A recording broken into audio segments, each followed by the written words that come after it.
Okay, so now that we've got our movement down and our player can move around the world, we need to give them the ability to jump around in the world. So we'll go back into our script again. Like I was saying before, we want to change our public rigid body back to being private because we don't need to be able to make changes to that. And then down here, we're going to look at making our player jump. So actually, if we just go back to our input in our project settings down here, we just collapse that one. But we can see here we have an entry for jumping. So our jumping has, we can use the space button, or on a controller it will also use, say on the Xbox controller, it'll use the A button to jump, which is handy because again, it's stuff added in so that we don't need to be worrying too much about it. So if we go back into our script, so now we know that we want to use the jump ability. So we'll go type in an if statement again. So we want to check if our jump button is being pressed. So we'll say input dot, and this time instead of using axis, because it's not a directional input that we're using we're going to be checking if a button is being pressed basically. So we'll say if input dot get button, and we'll see here we've got 3 different options here for get button in the autocomplete.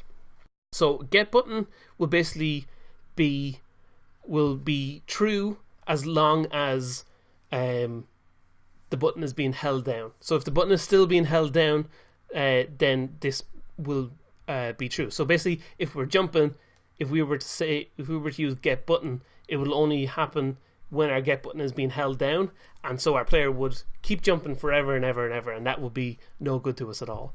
We've also got get button up, and that occurs obviously when the button is being let go.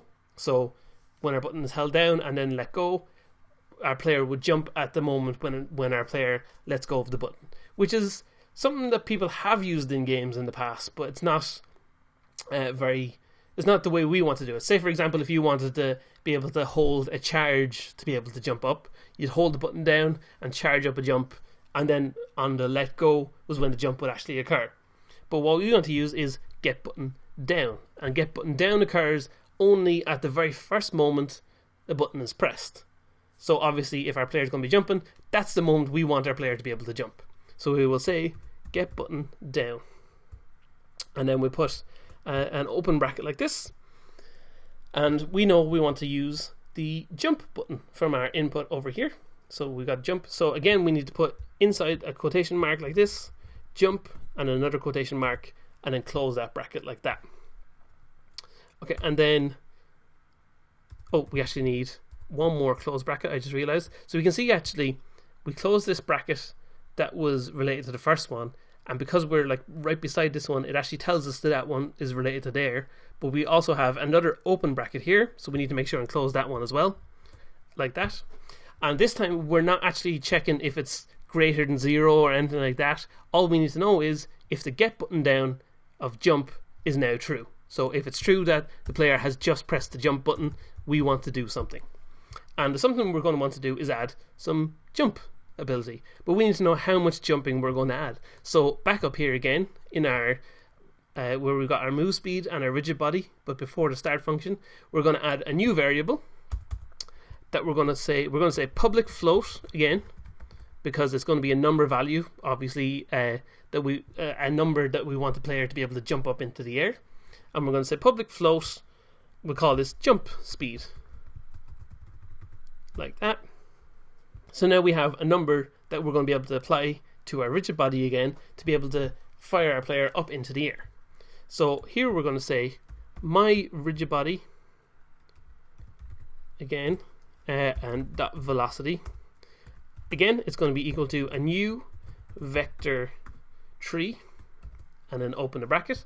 So this time, because we know we're going to be jumping, we want to make changes on the y-axis, which is our up and down, but we want our x-axis to remain the exact same. So much like last time we did rigid body.velocity.y to make sure our y-axis stayed the same, here we're going to say my rigid body.velocity.x, like that, so that we make sure that the x-axis stays the exact same, and on the y-axis we want to give it the jump value that we're adding. So we'll put in our jump, if I could type jump speed like that, And then again, our z-axis, we don't need that to change. We need that to be 0 always. So we're going to leave that as 0. And then we'll hit save. And that's our jump added to the player. So we're going to go back into the game here. And now we're going to test how our jump actually looks as we're playing the game. So we'll let that compile in the bottom corner there. And then we'll scroll down here to our jump speed, our player controller script, and we're going to make a change to our jump speed, and we're going to give this a value of 10, for example. Actually, no, we'll give it a 5, just an example to show how it jumps. So if we go into our game here, if we jump the player, we can see he kind of jumps a little bit, and he kind of floats back to the ground like that. So we need a little bit more jump than that.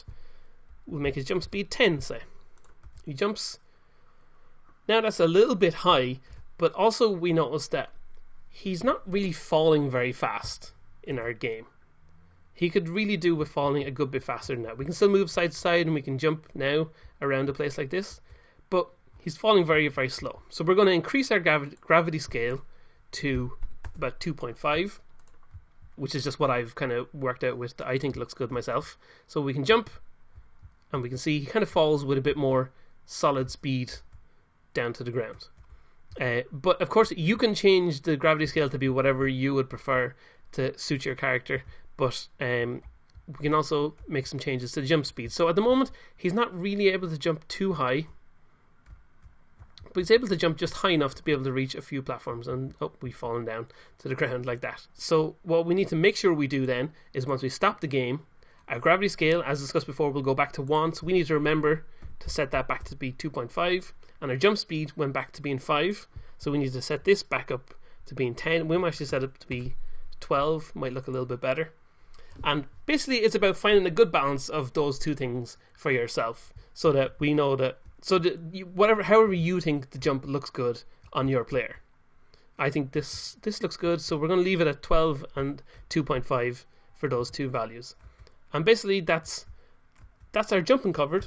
So we've kind of got the basics of that line down, but the problem with our jumping so far is it's all good, we can jump, but if we actually just keep pressing space, we can just keep jumping forever and ever. So that's not going to be exactly how you would want your game being played, because we can just bounce along like this and we'll probably end up never dying. So that won't be a challenge for the player. So we need to make sure that our player knows when he's on the ground, so that we can make sure that we can only jump when we're on the ground. So that's what we're going to cover next.